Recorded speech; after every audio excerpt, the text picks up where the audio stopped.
This is what happens when a kid from Brooklyn decides being the most hated man in rap is a business plan, and then dares the entire industry to do something about it. You take, and you with police, and you with police. Look, that cop, that cop. Look how happy he is. He sacrificed. Look how happy he is. Look at this on his shirt. Look. We have to start before the rainbow hair was famous, before Gummo, all the way back in November of 2017. A SoundCloud rapper named Trippie Redd goes live with a busted lip, and he's naming exactly who did it. Some 9 train. As soon as I walk in the building, hit right in my mouth. Got hit in my mouth, and then my beat his asses, and then they ran. So, chased them 4 blocks. Chased you 9 train off the motherfucking block. I chased them myself, mostly.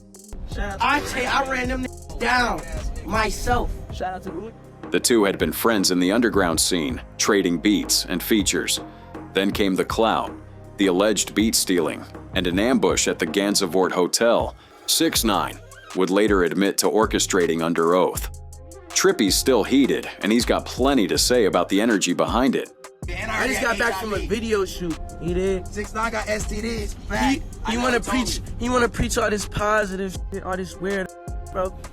Bro's a weirdo, bro. He be coming to my sessions, he'll sit there and be quiet, act like a bro, and won't say shit, bro.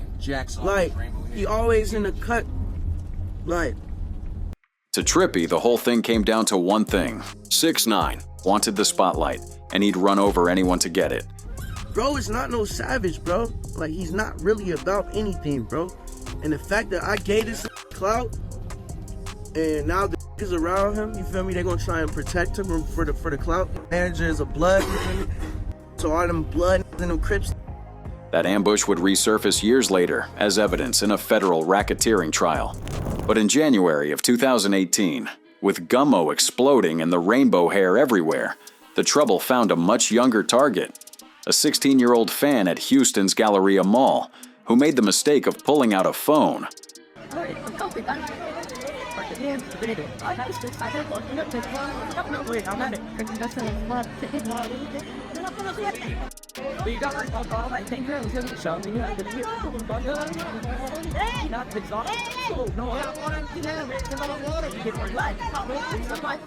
That one ended with a misdemeanor assault warrant waiting for him at the airport.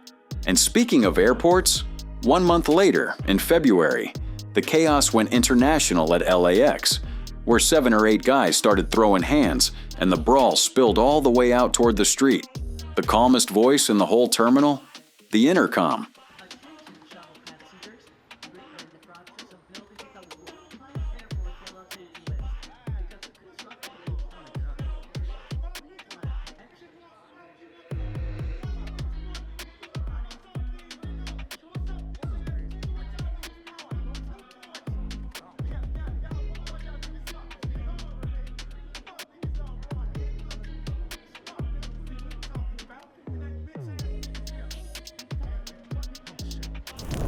By March, the world wanted to actually talk to him, and The Breakfast Club booked him for what became one of the most viewed interviews in the show's history.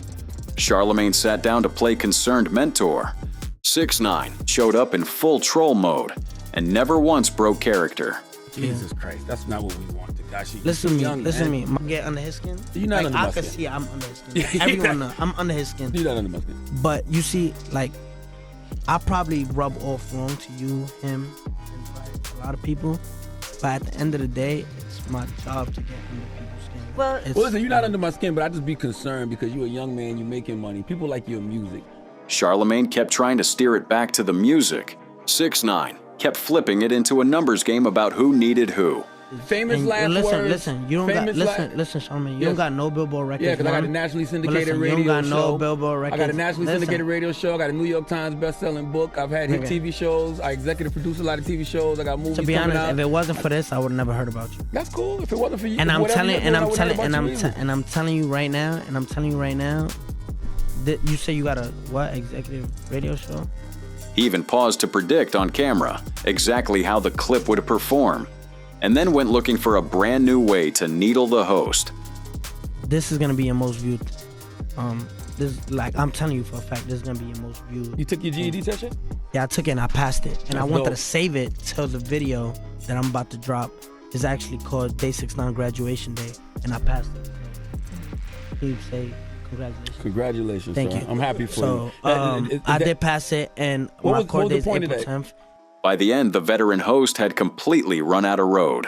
Call the pastor in here to pray for the young man. I can't talk to this young Did man. you call no your more. friend? Yeah, he ain't pick up. Can't pick up? Yeah. And everyone in this room guarantee it's never gonna happen. You ever seen Lean on Me?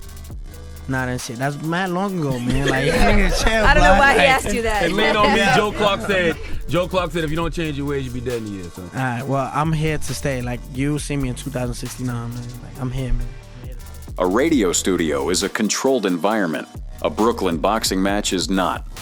On April 21st, 2018, at the Barclays Center for Broner versus Vargas, 6ix9ine's crew of about 5 ran into a rival group reportedly more than 20 deep in the tunnels.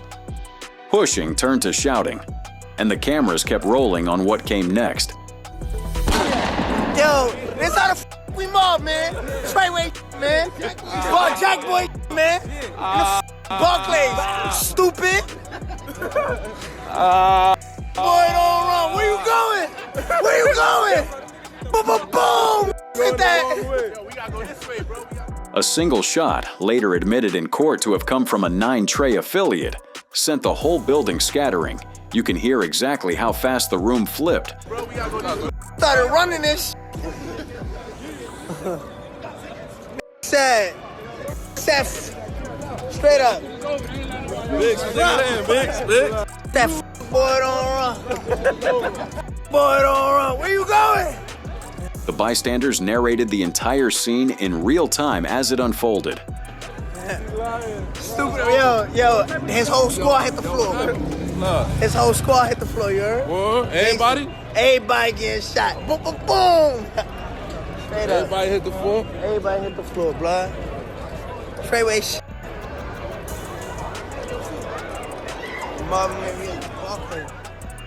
That incident cost him a reported $5 million deal and sent an associate to prison for years. But none of it slowed him down, because that same year, he picked the most dangerous fight of his entire career, 800 miles away in Chicago. It started with a personal beef tied to Chief Keef's cousin, and 6ix9ine took it straight to the camera, daring Glow Gang to respond. When was the last time y'all did something to somebody? Hey. Yo, Joe. You know what I'm saying? Yo, bro, I know how the streets go, blood. What was the last person? What's the last person you shot? What's the last person you shot? What's the last time you shot? What's the last person you shot? I know you, blood. What's the last person you shot, blood? So why you don't go back to your city? Why you don't go back to your city? Why you don't go back to your city? This wasn't a subtweet. This was him, on video, calling out one of the most feared crews in drill by name. Cause you not hot. You ain't sell no records. What you mean you hot? I'm good in my city. Nigga, I'm good at. What's the last time something happened to me in my city? What's the last time I happened in my city? That's a fact. And I'm there all the time. Then the bravado turns into something a lot more pointed than a diss. Where you at? Matter of fact, I'ma just listen. Matter of fact, I'ma just get your address. I know where you at. Don't worry about it. You hear me?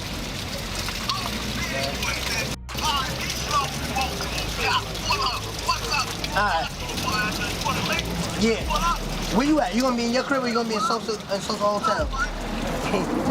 Huh? You gonna be in your crib or you gonna be with social hotel or something? And just when you'd assume it's all for show, listen to what he claims he's holding right then. Where you gonna be at? I got a 30 pack on him right now, bro. 30 pack. Swear to God, I got a 30 pack, bro. What's up, family? What's up, family? What's going on, family? Within weeks, Chief Keef was shot at outside a New York hotel, an incident multiple reports later tied to 6ix9ine's circle. The entire city of Chicago took it personally, and the first artist to step up and say it out loud was a Rock Nation-backed conscious voice named Vic Mensa. who accused him of biting Chicago's bars while disrespecting the whole city. 6ix9ine's response wasn't a denial. It was a pop quiz. Vic Mensa's fans are probably more in the 20s. Yo, cut this 30s. clip up. Vic Mensa, this is for you. No one knows you. Like, no one. Like, yo, we had a radio station, the hottest radio station probably in New York. No one knows you. Like, and I'm not being mean. I literally asked everyone. I give you the fair chance. This Vic Mensa thing just happened. I don't even know who that kid is. Instead of answering the cultural theft accusation, he turned the entire room into his witness. Like, I put this on everything I love. May God strike me dead on my daughter's life. I cannot name one song if someone had a gun to my head right now. Okay, fair enough. So who is he? He's an artist. He's from Chicago. He probably was annoyed because maybe some of the way you is he even respected? Like, who knows him? Shit. So why are you beefing with me? I don't think he was. Well, I don't know. I don't know. I can't speak on his behalf. I can't speak on his behalf. Can you name a song? Just not looking at anybody. Name one song. And he wouldn't let it go, going person to person, demanding one single title. Do you know a Vic Mensa song? Nah. You know who Vic Mensa is? From Wildin' Out. He's a Wildin' Out He was dude? on Wildin' Out. Oh, he's a comedian? No, he's an artist. Right now, he said he's dropping. I seen something he dropping a song. I'm not asking you about Vic. I'm asking you about you and how you handled it, right? And this kid trying to be mad sexy now. What he do? Like he said, y'all got this song on Friday. Like, nigga. Vic Mensa was the polite version of Chicago's anger. The not-so-polite version came live on Instagram, where a drill artist named FBG Duck, a man who feared nothing, pulled up to the comments and told 6ix9ine precisely where to meet him. I'm out. What's wrong with you? Gangsta, I'm out here. You not out here. You not telling nobody your low. You scared, bro. You got police. Meet me at O Block in 30 minutes. Look, our hood Meet me not at O Block in hot 30 minutes. because you got all the police with you. So Meet our me at hood O Block not in 30 even hot no more. You got all the police with you, 96. Yo, You Duck, telling all the listen. police Yo, in Duck, the hood. listen to me. Neither one would log off. The threats kept escalating, both of them daring the other to make it real. Hey, look, all this. When I catch you, I'ma smack this shit. I'm gonna see you real soon, bro. I'ma see you real soon, bro. Alright, listen. You gonna smack out of me, but you haven't ran down on none of the niggas that killed your homies. Bro, where you think they at, bro? They ass with my homies. And why is you saying I don't lie, bro? You want me to trick on myself? It kept going for minutes, both of them taunting the other to prove who was really outside. I'm outside, man. No, I'm been looking for you all day. Your ass look like you just woke up. I'm about to push out right now. I'm about to push out right now. Light the blunt, blood. Light the blunt. Light the 6ix9ine. Damn, man. I can't Light even the light it 6ix9ine. because you're steady talking. Light the 6ix9ine pack. Damn, hold on, man. Finna light your ass in a minute. Yeah, took that 6ix9ine. Then it curdled into something almost theatrical. One of them talking down to the other, like he was a kid out past curfew. Hey, listen to a grown man talk. Listen here. Listen here. Shut up. Shut you up, wanna act stupid. like a grown man to do gangsta Go buy a shit. new Do gangsta hat. shit with Why real. your You hat understand look what like I'm saying? Go buy a new hat. And your goddamn place, little boy. Shut You the f up. You hear me? And this is a grown man talking to you. And you gonna act Bro, like a shut gangster. the Gangster. You understand me? talking about. Get some money. That 2018 run made him the most watched and most hated artist alive. Then the federal case hit, the cooperation came out, and the word snitch attached itself to his name forever, which only made him louder. By 2021, his target was Meek Mill, a man he accused of the ultimate hypocrisy. And when their cars finally crossed in a parking lot, security was the only thing in the gap. Nigga, that's the fact you. That's the fact you. Hey, you was security. This is security. That's security. Nigga, you. Look, shut up. Shut up. And you with a cop. And look, you tight. And you with police. And you with police. Look, that nigga.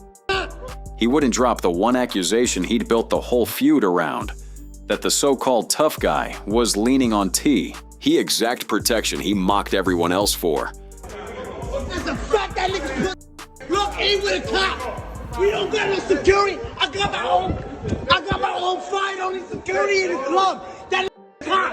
Ain't this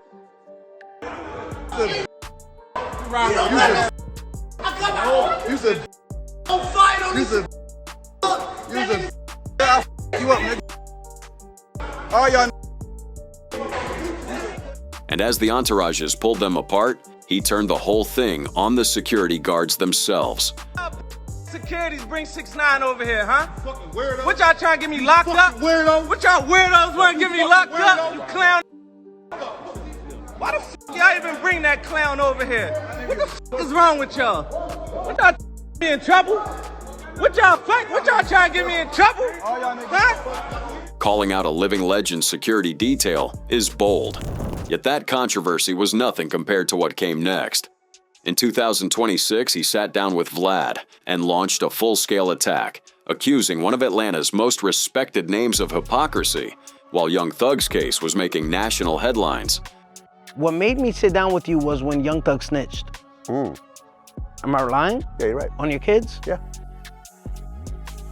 I think Mafi was trying to reach out. Shout out to Mafi. Mafi was trying to reach out for a year. I was like, nah, we don't do this, we don't do that, whatever the case with that scenario. And then when Young Thug snitched and everybody made excuses for it, I said, you know what? This is my perfect time to sit down with Vlad because I'm saying this, I see selective politicking going on. His core complaint is that he gets treated differently for doing the exact same thing. And he says he knows exactly why. And I was like, you know what? I always knew it was for the color of my skin. As bad as it sounds, as this kid, I hate him, make him shut up. It's just the truth. We've seen it with the Gucci Mane situation, right? Then he went line for line on Gucci Mane's own catalog, throwing his lyrics back at him. Plant the seed, man. When you rap about street shit for the past 20 years, I'm smoking on Pookie Loc tonight. Why wasn't you smoking on Pooh Shiesty tonight? Right? When Pooh Shiesty took, and you have very nice earrings. If I took the earrings out your ear, you just gotta be smoking on 6ix9ine tonight. Put the sound editors. And he refused to accept a single one of the excuses he says the culture hands everyone but him.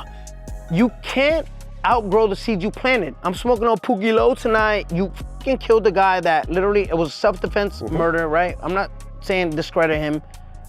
What happened to the self-defense in that studio when they took your earrings off and your wedding band off? Oh no, but he has to collect insurance. Collect your fucking respect in the street. What happened to the street shit? But here's the thing about every snitch call-out he's ever made. They only cut so deep because of where they're coming from. Because in November of 2018, the feds arrested Tekashi alongside the senior members of 9 Trey Bloods, the same gang whose colors, hand signs, and names he'd built his entire image on. Every video, every lyric, every flag was now evidence. And facing decades, he made his decision within 24 hours of the cuffs going on. When did you start living in federal custody? About November 18, 2018. What were you arrested for? Racketeering charges, violent crimes, shootings, drug distribution. At some point, did you decide to cooperate with the government? Yes. What happened next on that stand is the reason the word never washes off, no matter how many other people he points it at. We participated in a lot of, violent crimes, robberies, assaults, drugs, sorts of that nature. Mr. Hernandez, do you recognize anyone in the courtroom who was a member of 9 Trey when you were a member? Yes. Who do you recognize? And if you can identify that person, can you identify where they're sitting in an article of clothing that that person may be wearing? Hov, Anthony Ellison has a gray suit on.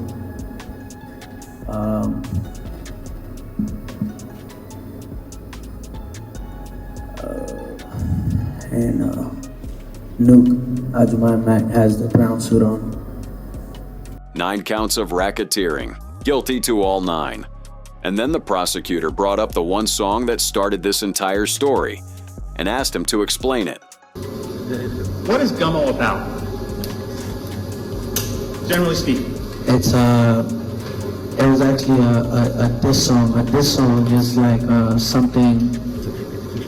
I'll say it's a song towards like somebody who I didn't get along with. It's the best way I can describe it. And who was the diss song aimed at? Trippie Redd. Why? So the very first beef in this whole video, the busted lip, the SoundCloud jealousy, the Gansevoort ambush, circled all the way back to a federal courtroom, in his own words, under oath. He got the reduced sentence. He came home early, and he went right back to the trolling like none of it ever happened. But nothing was ever the same after the world watched him on that stand, calling out his own crew, making sure every name landed clean for the jury. That's the one they never let him forget. And it's exactly why every snitch he yells at everybody else only ever points back at him.